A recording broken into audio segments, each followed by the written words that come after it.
Hello everyone and welcome back to my channel. So today's video is going to be about my performance on the SimRacing Olympics. The SimRacing Olympics was an event organized by a fellow YouTuber named Burkhart, whose channel will be down in the description. Make sure you check him out. The main purpose of this event was to raise awareness for mental health. It's an issue that troubles millions of people and most of us underestimate its importance. If you know someone that struggles with his mental health, make sure you talk to them, motivate them and bring positivity to their life. All in all, I would like to say that to everyone who is watching this video, that you are worth it. You're all wonderful people who have a purpose that you're yet to find. I haven't discovered mine yet. It's not a bad thing. At the end of the day, it's life, boys. So, despite that, don't hesitate talking to a friend or family or even seeking help from a professional. With that being said, let's get down to racing against other YouTubers, and I'm gonna let actually Burkhart from his stream introduce all the competitors for this event. Ladies and gentlemen, welcome to the very first... let's do that again, shall we? Ladies and gentlemen, welcome to the very first SimRacing Olympics. Without further ado, let's get straight into the action. Now, the competitors had to pre-record their races, and that was actually a run on Mount Etna with the Toyota 86. So let's look at the participants and at their runs at the same time. First off, we've got Burkhart. The Dutchman chose, of course, to do it in an orange 86, which I must say is god-awful. I really don't like the color orange, sorry, Burkhart. But anyways, the Dutchman did a very solid run, or at least for the first part. Second run comes to us from Ben Chicken. I think it's a little bit loud. Let me change that a little bit. But you can see a very different approach, a very wide POV here from Ben. While Burkhart sent us the outside clip to show that beautiful orange color that he is so proud of, Ben shows us his inside view. And he's doing the run with a little bit of autumn colors here.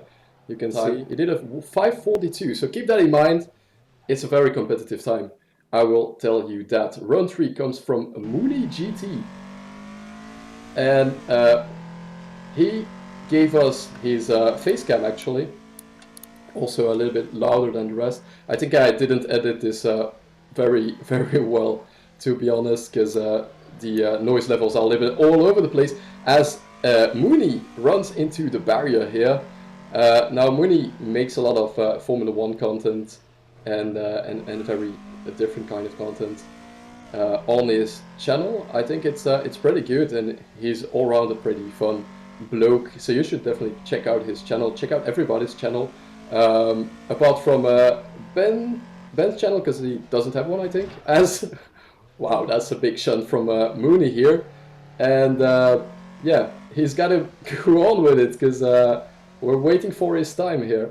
His car is completely shattered, and well, you'll see that even with a broken car you can keep on going. Something interesting, for this competition there will be no damage actually.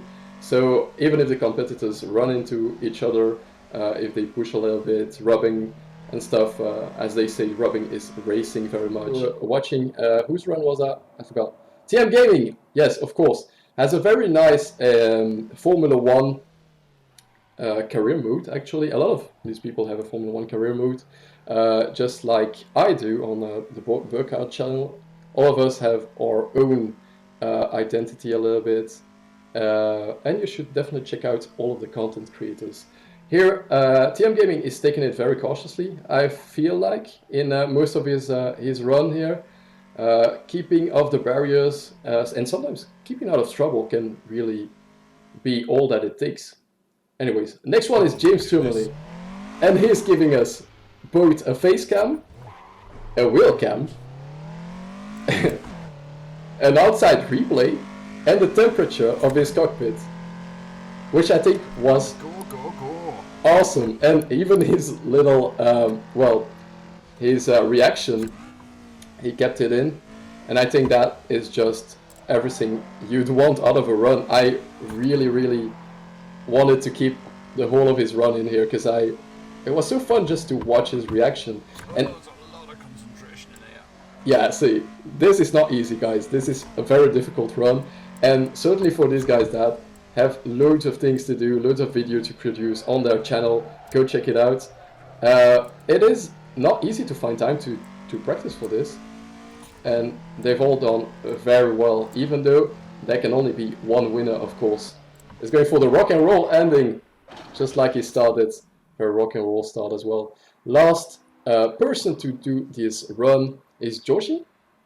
Now, just like Ben, he is not a content creator, so we've got two actually guests, if we can say, and they both were very fast and very professional. Here you can see that Jawsie is actually uploaded quite a file here.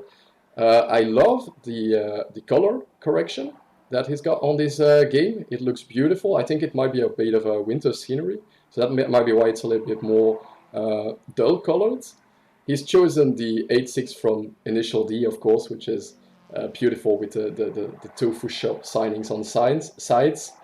And well, he's got some beautiful motion blur on his car and camera as well, which is really nice. You will see that he's really nicely hugging the center line. If you remember Powerq at the start, he kind of avoided going too wide because he crashed a little bit at the start. But here Jawsie doing very well to get a very good run, and it looks beautiful. They're still in practice, guys, because while I'm introducing them, while I'm looking at their runs and actually giving away results that they don't even know, well, they are practicing for the first event, which is going to be Tsukuba with a Mazda MX-5 Cup. But first, let's look at the results. So Powerq did a 7 minutes 12 and was the slowest one of the group. So Ben getting the gold here and 3 points for him. Jawsie is in second position, gets 2 points and gets, wait, what? Yeah, gets the silver medal, and that's going to change right now. Wait, when we see who is actually last one. Yeah, TM Gaming with his cautious run gets 1 point for this first, well, game, event, however you want to call it. So that's all 3 first prize tickets for this first event. Let's save that. And now let's get into the lobby. So yeah, we've just got into the lobby for the first event of this SimRacing Olympics, which is a race with the MX-5, the MX-5 Cup sort of, and this is actually qualifying right now, 5-minute qualifying session, and yeah, let's just see how well we can do. And on this race, as you'll see later on, James, I think, actually, or Jawsie, had the better performance because they're used to driving MX-5s. I don't know from where, probably iRacing. I think on iRacing the main car is the MX-5, but we still managed to do pretty well on this qualifying session. I feel like I was a little bit disappointed by my performance since I couldn't win my practice lap time, but as you see right here, I was up, but then by then I should have been taking second gear on that corner, but well, I learned way too late in my opinion, because it was way too late when I actually discovered that I should take that corner with second line. But as you can see there, slower than my practice lap time, but still it was a pretty decent lap time. As you can see on pole currently is James with a 1.2.4, and let's see what kind of lap are we going to be setting now, as this is now the back straight and moving on to the finish line very, very soon after this fast right-hander. Taking it off fourth gear, nice and easy on the throttle, and on to the exit now for the start finish straight. Let's see what that lap time is going to be looking like. It's a 1.3.2, and not that bad. 7/10 off pole, and actually third position for the race behind Jawsie and James. So third position for the start of this first event on the SimRacing Olympics. 5 red lights, actually 6 red lights. And away we go for the first event. It's a pretty decent start. We're currently side by side there with second position, which is Jawsie. Side by side now into turn number 1. And Jawsie actually has spun out, as you can see there on the indications. So somebody must have bumped him there from the back.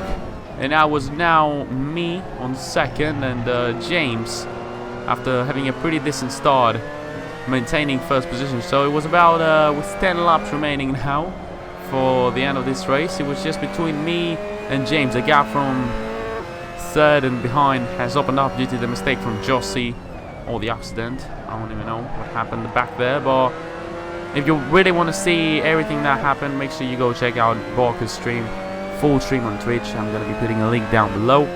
But as the race progressed, my pace wasn't really ideal in my opinion, and James, who was the more experienced driver with the MX-5, managed to open up the gap nice and slowly. As you can see on lap number 4, the gap was up to 3.3 seconds.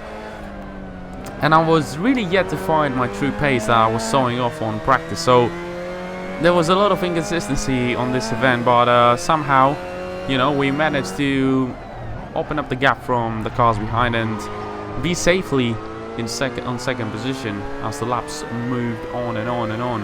And yeah, that's pretty much all about it. It was a pretty boring race, as you can see. Lap number 7, gap has opened up to 3.8. I think now it's going to be even bigger. Let's see, now the gap is up to 5.8 seconds. So James was having the race of his life. He was clearly dominating, and by this lap, as you can see right here, that was actually one of my best laps, and that's purely based on the fact that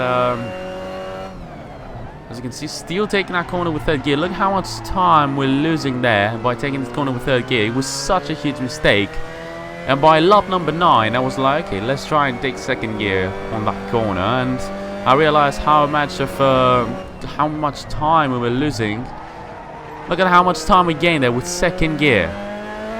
Around 3 to 4 tenths. So that's how much time we're losing each lap from James, and even on qualifying. So had we known that from the beginning, had I practiced a little bit more, probably would have been different. But all props given to James. He probably also used the setup, because on the stretch he was much faster than me. But of course, it's part of the game. Setups is part of the game. You gotta set up the car as to your liking, and you can dominate with the setup. So it's all fair and square with James completely dominated this race. But as you can see, I destroyed one of my best laps from this race, as James has moved on to the final lap. But yeah, that final corner was horrendous for me, and I couldn't set a very good lap. But at the end of the race, the gap was 3.5 seconds. It was a pretty decent race for me, considering I've never raced on the Miata before. So very good race in my opinion. Second position, and I'm gonna be letting Burkhart showing you the standings after each event. So first position for James, second for me, and Mooney finishing on third position. So 2 points for me, James on 3 points, and Mooney on 1 point. Germany, TM Gaming, and I already forgot, what was it? Mooney. Mooney got third place. There we go. So that's it, guys. For now, you can't tell who's gonna win, because there's a couple of guys already with 3 points. TM Gaming, 2 good events. He's well on his way to get a good result. Yeah, as you can see on the first 2 events, we got the results we needed to get some medals, let's just call them. And now we were on to the second event, driving this Subaru Impreza, which is actually a road car, not a rally car, and we're doing rallycross. So off we go for heat number 1. It was me against 2 more drivers, and then heat 2 had another 3 drivers. As you can see here on turn number 1, somebody's gonna just a little bit touching me there at the back, at the rear of the car. We didn't actually spun, so we maintained first position, and so that's a karma right there. You can see actually the red car is just completely bombed off. I feel like that was Parakeet, if I'm not mistaken. But as you can see right there, we pretty much maintained first position for quite a while, and it was actually a very good race for me. This car felt very weird on that surface. It is way too powerful and way too unstable to drive around a rallycross track. Well, it is what it is. It was a real challenge, this one, but at the end of the day, this was only a 2-lap race, and we made it, and we actually made it through to win this race and progressed through to the final. The top 2 of each hit, we're moving to the final, which was going to be a 4-lap race, where 4 drivers were going to be competing against each other to get a medal probably. on this race. As you can see, that was a fairly easy victory for me, and I was also setting my personal fastest lap, as you can see, by 3.38 seconds, 3.42 seconds, and 1.4.74, and that was the race over. As the people that progressed through to the final was me, James, Jawsie, and Ben. So Jawsie and Ben, the two non-content creators, are through to the final. But I had a horrendous start into this final, and it's gonna get even worse. As you can see there, full on the brakes, but I completely lost the brakes for some weird reason. I don't know why. I was actually very hesitant there to go full on the throttle. I was thinking about letting the other drivers go through, but I knew Burkhart would tell me something that was way too bad, and I just didn't give the positions back. But as you can see there, the blue Subaru has run wide, but that was a very bad move by me. All of a sudden, we're leading with that very unsportsmanship move. But as you can see, I lose the back end into this corner. I run slightly wide. That's going to give the lead to, I think that's Jawsie on the red Subaru. But yeah, my pace on that final was very bad. I don't know what was happening with me, considering I did fairly well on Heat 1. I wasn't expecting myself to make such mistakes. Look at here, losing the back end, trying to stay ahead as Ben is leading, and now Jawsie is going to be overtaking me, with James now being behind me. Well, I just couldn't find grip on the final. I don't know if it is because it was a longer race and there were more chances for me to make a mistake, but overall it just felt nothing like the Heat 1. As you can see, losing once again the back end, and unfortunately James had no other way to go and went straight onto me and got that third position. But unfortunately for James, Burkhart thought that was a very aggressive move, so he asked him to give the position back, which I didn't really agree with. I feel like there was no other way James could go. There was no other way for James to avoid this, and that was a very hard, let's just say, steward move. And all in all, I feel like with my performance, as you can see, James letting me through, I was thinking about letting him through again, because that just wasn't ideal there. There was nothing else James could have done there. I was actually, after the race finished, I asked Burkhart to give Joss third position, but by the end of the race, the gap between me and Joss was quite big. As you can see at the back there, James made a mistake, and the gap opened up quite a bit, and that's probably one of the reasons Burkhart couldn't give that third position to James, as much as I didn't deserve it. Like, my driving was terrible. I had that incident on turn number 1, and all in all, I feel like I just didn't deserve to get a medal out of this event. There was so much better drivers, and James was one of them. He was much faster than me, but he was very unlucky. I feel like I was fairly unlucky as well. Heat 1 was much better, but as you can see here, we're going to be making yet another mistake through the jumps there, and just going to lose it again. At that point, I hoped James would catch up with me and overtake me, but he just wasn't there once again. I couldn't do anything else to give him third position back. I was hoping for Burkhart to give him third position back, but by our time, the gap was huge between me and James, and we're going to be taking third position on the Rallycross event. That's going to give us 1 point, with Ben taking 3 points and Jawsie getting 2 points. So Ben actually, I think, leads now the standings after winning, I think, the Akini event and this event, or probably Jawsie won the Akini event and Ben finished second, something like that. But Ben and Jawsie have started very strongly this event. So let's see the standings by Burkhart. Let's review the results from the last race out. We've got Jawsie scoring 3 points, then Ben scoring 2 points, and TM Gaming scoring 1 point once again. And we've got a tie in first place with Jawsie and Ben in the first 2 positions. Well, both in first place, to be honest. And then in second place, that becomes third place actually.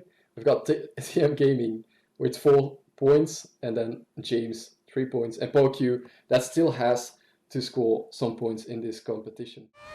And then for the next event, as you can see, Ben and Jawsie equal on points on 5, and I think I was third with 3 points or 4 points, something like that. So a pretty decent start, you know, with third.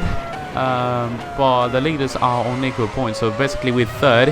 And we went on to the next event, which was a Formula 1 race on the Ferrari F2004 around Suzuka, and I just found immense speed on this event. I knew that I was quite decent with this mod on Assetto Corsa, and this track. I actually really like Suzuka as a track, but I just wasn't expecting myself to do so well, and this is actually my best qualifying lap, so I'm gonna let you enjoy that qualifying lap, and yeah, just listen to that roaring Ferrari engine, V10 by the way.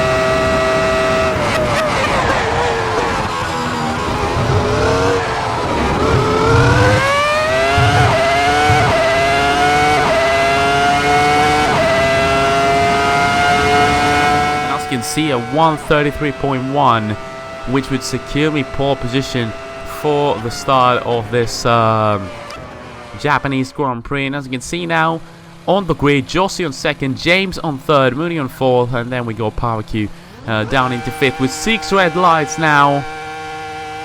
Away we go for the Japanese Grand Prix. This is a pretty bad start. That's going to give Jawsie the inside line for turn number 1. Let's see, Jawsie, can he hold it into the inside? Side by side with Jawsie into this second Honda. Now Jawsie, I feel like, made contact with me there. Probably I think I didn't turn into him. I think Jawsie just understeered a little bit into me, but that was very unfortunate there, because had Jawsie overtaken me there, we would have had a whole lot of different race. But with that being said, Jawsie has spun and he's probably dropped down into 4th or 3rd. I don't even know. But by that time, I was actually the leader of the race, and based on my pace on qualifying, I felt like that would be a very, very easy race, and it proved to be my best event ever. Like, I haven't felt so quick, let's just say, in a while. Like, I feel like that was a race of my life, and I've never been so dominant on any event that I participated ever in my entire life. But I don't know, I just found grip, pace. I knew how to drive this car somehow with limited practice. I just felt very natural to me. And as you can see, I was setting very good laps, even better laps than my qualifying laps. The 132.5 there, and this lap right here that you're going to be seeing right now was an even better lap. So yeah, it was just, I love that sequence of corners there on the first sector, and then the fast right-hander on as you enter the second sector. It's just a beautiful track, Suzuka, isn't it?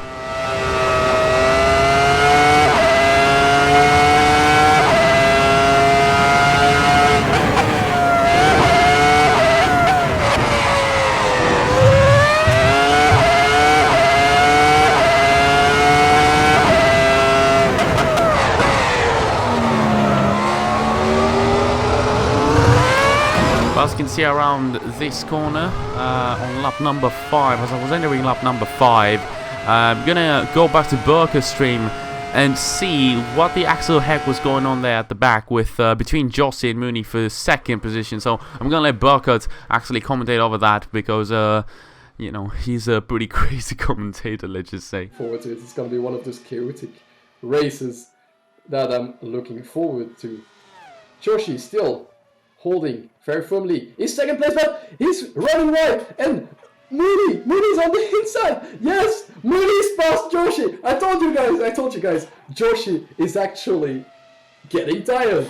Yes,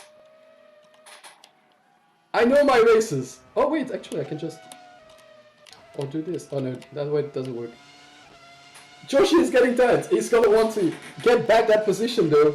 6th lap, still 4 laps to go, so a lot can still happen. They're still next to each other. I think Jawsie has the raw pace. So with Jawsie actually now being down into 2nd or 3rd, I think he regained that position right after that from Mooney. But that was a quite a scary moment for Jawsie there. Being the youngest driver of all of us, you know, he's probably gonna crack under pressure a little bit more.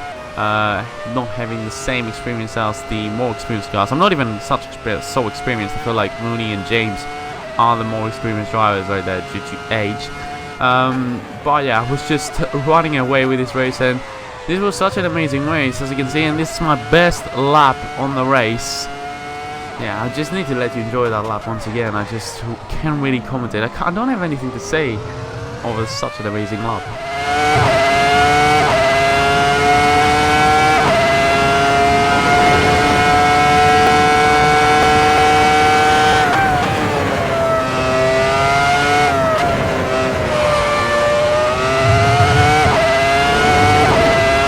Slightly lost the back end there. That could have that costed us around 3 to 5 thousandths of a second. So didn't really annoy me that much because I didn't lose a lot of time. But it could have been much better. Into the final chicane now, and as you're gonna see right there, with the 6/10 improvement, I've just broken a personal record, let's just say, and I set a 1:31.9. I dropped down the 1:32s. And it was my target. I was seeing that my pace was very good, so I was like, if I drop the 1:31s, then that would be insane. But at the same time, on lap number 9, how far is TM? TM, please. Burkhart had that to say about me, so we don't want. I guess. We don't want Lewis Hamilton in this lobby. We don't want to see that. We don't want Michael Schumacher driving this. No, well, actually, Michael Schumacher driving would be great. We don't want Vettel at Red Bull winning this race. We want a little bit of just a little bit of drama. So look at Mooney and Jawsie. Learn from them. Do it like them. Anyways, in the Jordan of all cars, Mooney, absolute legend. Absolute legend.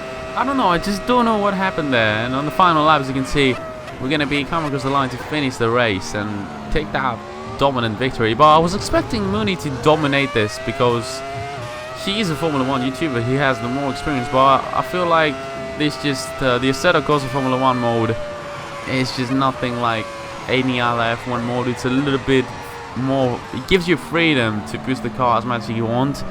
You don't really have to be conservative on any point of the race or your driving. So that's probably one of the reasons I completely dominated this, I guess. But what an event that was for me.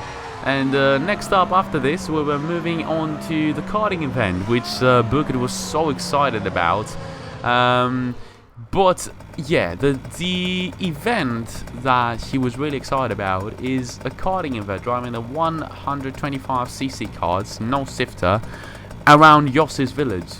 So we're pretty much doing Mario Kart on a Assetto Corsa with real life cards. So yes, it is exciting, I guess, but as you can see, I'm going to be starting yet again from first position after setting the best lap on practice there at 55 second, and next up was I think Ben with a 57. And now 6 lights and away we go for the 3rd lap race there around Jassie's village. And I already have somebody on my inside. I feel like it's Ben who started on 2nd. So can he actually go for a move there? I slide so much. This was a very hard event. This was a very hard event because these cars were not designed for a Mario Kart track, because this car has this track has so many elevation changes and so many bumps, as if it's lasers count. But it was one of the toughest events out there. The Formula 1 event for me was the easiest one, but this one right here was so hard. Look at these bumps right here, and I would suggest you go watch Burkhart's stream there, because some drivers just try to jump over those bumps, and some drivers just did crazy things there, some of the competitors. But this was the hardest corner for me. As you can see, the guy behind it was catching up with me around this corner, but throughout the rest of the lap I felt like I was quite consistent, and I was setting very good lap times, competitive lap times, let's just say, despite that corner being a very tricky one for me, and I just couldn't get it as widely as I would get it around the through the practice stations. But as you see, a pretty decent improvement there for 4/10 through that chicane yet again. On practice I was always losing out through there, so I was actually quite conservative, taking a slight jump there into the chicane, not as much as other drivers did. I think some drivers even ran off the track and had to go one lap down. So it was quite an eventful event, this one, this race. So around the final corner was on the final lap, final right-hander, and across the line we're going to be getting yet another golden medal. And at this point it was very good to see that we were getting our second golden medal of the event, as after that we got a 10-minute break where Burkhart would actually tell us the standings, so the standings to the stream, and talk about mental health a little bit more. But yeah, at that point I had a 10-minute break, me and all of the drivers, to move on to the final event, which was a 25-minute GT3 race. So I'm gonna let Burkhart show you the standings and talk a little bit about mental health. Suzuka was TM Gaming, first position, followed by Mooney, who won it from Jawsie. Told you guys Jawsie was losing it. The youngest guy in this competition, really happy that he's here. One of our two guests, non-content creators, that's how I'm calling you. You're the guest. You're a guest to our banter, to our streaming. So we got TM Gaming, Mooney, and then Jawsie. We did honestly pretty good. Till now he's holding himself to the much more experienced guys out there. And then for the Mario Kart Mayhem, we got TM Gaming scoring again. He's scoring so many points, TM Gaming. And then Jawsie, second place, 2 points. And then we got James with 1 point. So for now, TM Gaming, first place, Jawsie, second place, and Ben. If you ever feel depressed, have anxiety, don't feel like yourself, if you feel like you can't take it anymore, or you have bad thoughts, like if you want to take your own life, basically, please contact someone, whether someone from your family, a friend, somebody you trust is gonna listen to you. Contact one of those people, and if they don't answer, and if you feel like you can't take it on your own, well, you got all of these phone numbers that you can call. Every country has their own. They're all free. So you gotta watch out though, because there are some just normal emergency numbers that you don't want to oversaturate, unless there's a real emergency and you already did something very bad. In that case, it's never too late. Just call the emergency services. Every year, 800,000 people take their own lives. It's a tragedy. It's something that can be avoided. They're all avoidable deaths. Here are all emergency numbers that you can call in any. I think it's going a little bit slow because by the end, yeah, a little better. So all of these numbers are available. They're free. They're not only for when you want to actually end your life.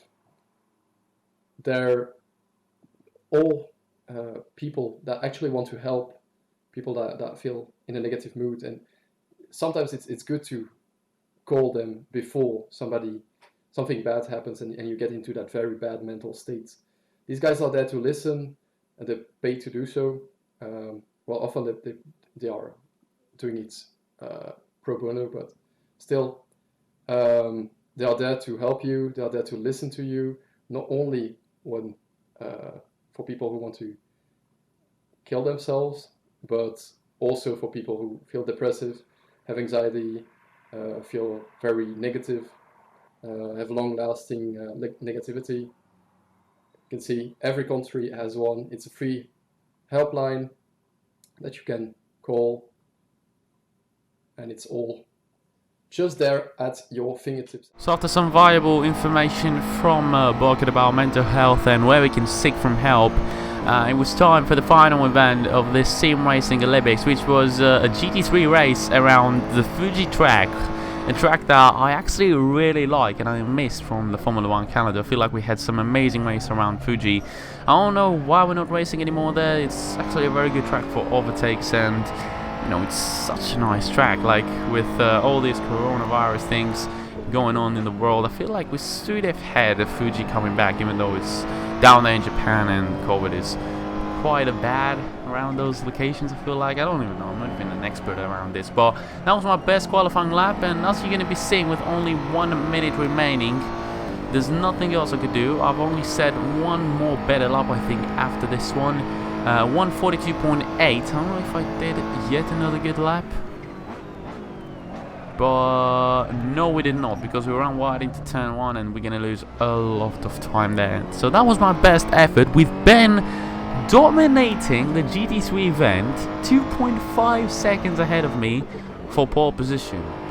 As if we haven't had enough domination so far in this event. Me around Suzuki, and now Ben on the GT3 event. That was an absolutely mental event, with Ben on first, me second, Jawsie third, James on fourth, Mooney on fifth, and Power Q down into sixth. But now with 6 lights to go, and we're off for the GT3 event, and I get off to a very good start, as you can see there. Ben hasn't got off to the best of starts, and we start us out now with Ben as we probably into turn 1, going to be taking our first position. Ben is going to go around the outside, and we're going to try, but Mooney all of a sudden is going to bump into Ben there, and Ben, being the fastest driver, has dropped down into last position after that contact there. Mooney actually, he asked for sorry there to Ben. That was just a suicidal move, like my move there on the Rallycross event, where I completely lost my brakes and I just completely ran into the other guys. But that was crazy there. That was absolutely mental. Ben now down into last. He's got a lot of work to do to come back to first position where he actually started the race from, and all of a sudden I'm leading the race. So I was leading the race already from turn 1, but now I don't really have a lot of pressure from Ben. Probably Jawsie, I think, is second at the moment, so he could put me under pressure, the young driver there of this event. So let's see what the race is gonna hold on to us, because it's gonna hold for us, because it's actually got 23 minutes left for this GT3 race on Fuji. We're driving the Ferrari, for anyone wondering. So yeah, let's see what is going to be happening for the next 23 minutes of this race.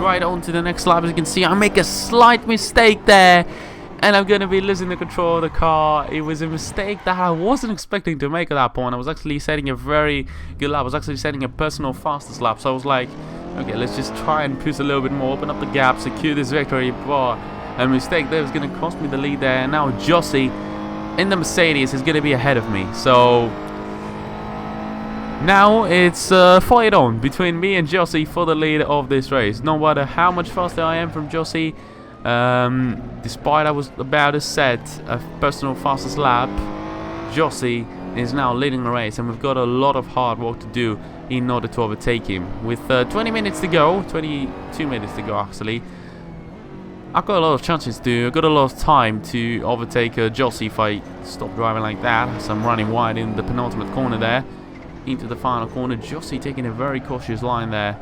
From the outside, he doesn't really have to defend for me, as the gap is quite big, with a 1.1 second now gap into this corner. I actually learned to brake later as the time went on. I was finding time that I've never found so far in the race, that probably Ben found before us in practice and qualifying. But as you can see, Jawsie there being very cautious there. He doesn't want to lose this position, this first position. If he wins this, and I finish third, so if James or Ben all of a sudden come back and overtake me and Jawsie wins this event, he's actually going to be equal on points with me, but it's not going to be for too long, as we go up the inside of the final corner there ahead of Jawsie. But he's going to be getting the switchback move, better exit, and now it's going to be side by side to the start finish. So he's trying to take my slipstreaming there from the back, He's going to be probably side by side to me with 18 minutes to go into the start-finish straight. Senna versus Mansell vibes.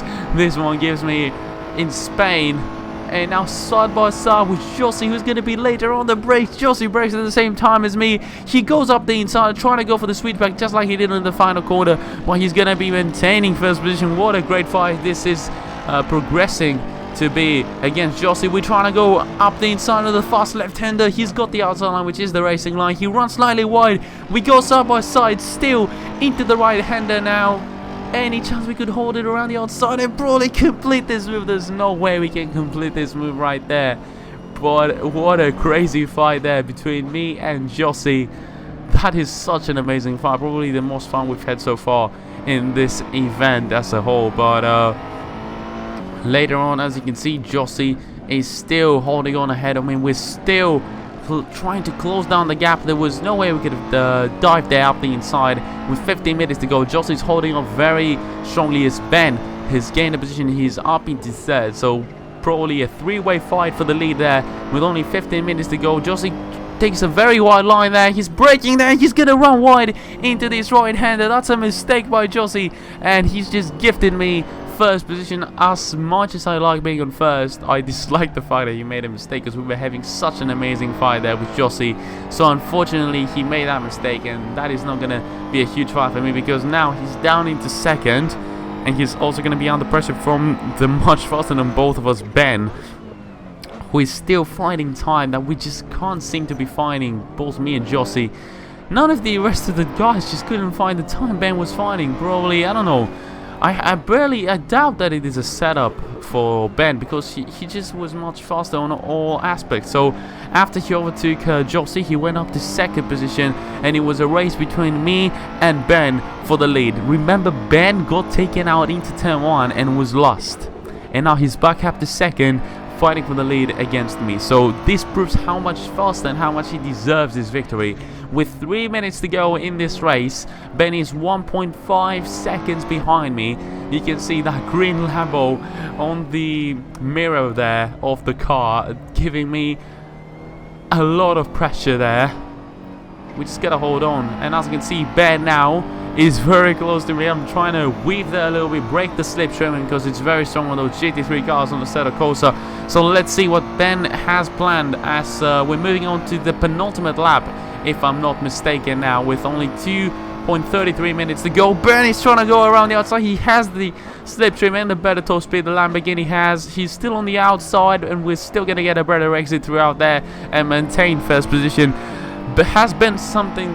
can Ben actually overtake me or anywhere else apart from the start finish straight? Final minute of the race, and we're probably going to be moving into the final lap of the race. We're trying to take the inside line and run wide to the final corner, and that's going to give Ben a better exit into this corner. Now we're going to be trying to weave again, trying to break the slipstreaming from Ben. Any chance we could do that? He's trying to follow the slipstreaming. He doesn't actually follow it this time around. He knows he has a better top speed in this Lamborghini. But now into the start finish straight, side by side with Ben, with only 40 seconds to go into the braking zone. I think I broke a little bit later than I needed to, and I'm gonna be running wide into turn number 1, and that's gonna give Ben first position. Ben is back to leading this race after starting from pole position, losing first position into the start of the race, and now onto the final lap. He's back into the lead of the race, and as much as I would like to try and overtake Ben there, it was nearly impossible to overtake Ben. He was much faster than me, and he completely deserved victory there. After everything he went through, a slight mistake on the brakes. I feel like had I not made that mistake, I would have actually won this event and get 3 gold medals out of this. But congratulations to Ben. What an amazing race he's had. Look at him celebrating that victory here in the Fuji Speedway. But at the same time, me finishing second means we're actually the winners of the first SimRacing Olympics, after getting 2 second positions, 2 first position, and 2 third positions. So very, very good effort here in the SimRacing Olympics. But what an enjoyable event this one was, and we're gonna be enjoying it with some donuts. I tried to do donuts, but there was some traction control in this car that I couldn't turn off, so donuts were a little bit of a tough thing to do. But now I'm gonna be moving back to Burkhart's stream because you're gonna be checking out sort of a sort of interview that I've had with Burkhart after the end of the race. And then for the first place, congratulations to TM Gaming, who scored points in every event, won twice, came second twice, and 2 times in 3rd position. So congratulations, and well, thank you a lot. Well done. How'd you do it? What's your secret? I actually only practiced today with you, so. I guess I'm a good coach then, because I practiced with TM Gaming and then Jawsie, and you guys are both 1st and 2nd place. Well, what I want to say is, I've had loads of fun on a game that I didn't really play, and it's something I really want to do again. Like, yeah, racing is fun in general. All right, I'm glad you enjoyed it. I'm glad everyone enjoyed it. I'll leave you guys, I guess, to whatever you want to do, and hopefully we'll do this again sometime. Yeah, most definitely, man. And thanks a lot for setting this all up. Yeah, absolutely. And thank you all for coming out racing. I had a good time. Yeah, goodbye. Goodbye. Thank you very Good much. night, guys. Thank you a Bye lot. now. Thank you a lot. Yeah. But yeah, as the video has ended now, what I would like to say is that that was a fantastic experience. I haven't raced online for a long time, probably around 2 years.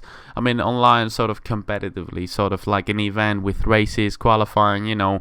I've only been doing like quick lobbies on ACC and all that, so I've never raced in a league before since like 2018 or 2019. I think it's the last time I raced was 2018. But what I would like to say is that this is probably going to be an annual thing. We're going to be doing this every single year, but probably for the next event it will be something like Winter Olympics. But if you want to learn more about these events, make sure you go subscribe to Burkhart and follow his Twitch, because he's going to be streaming those events there, and he's actually a very good content creator. So I would love if you guys would go to his channel and check out his content, and probably leave a sub, a like, and a very positive comment. But do the same for the rest of the competitors. Go check out James' channel, go check out Muni's channel. They are both very good content creators. Actually, I'm going to be having all of the channels of the competitors down in the description below. Thanks also to Ben and Jawsie for participating in this event. They've had some incredible driving and proved to be very hard competitors at the end of the day. Also, I was very happy to race in this event with the purpose of raising awareness for mental health. I feel like, you know, as I've already told you in the intro of the video, please help those that have an issue with their mental health, because it's an important issue and we've all going through it at some point in our life. So I'll try to help others, because I know that if I ever have such an issue, I would like to be helped by some other people. So bear that in mind, guys. As for the summer schedule, I'm going to be leaving for holidays later on, probably from the 8th till the 22nd, but I've got around 7 to 8 videos ready for you to be watching while I'm going to be probably relaxing on some beach there, you know, at the summer. So that was it for today, guys. If you enjoyed, make sure you smash the like button, subscribe to my channel if you haven't already, and until next video, guys, I'll catch you later. Goodbye.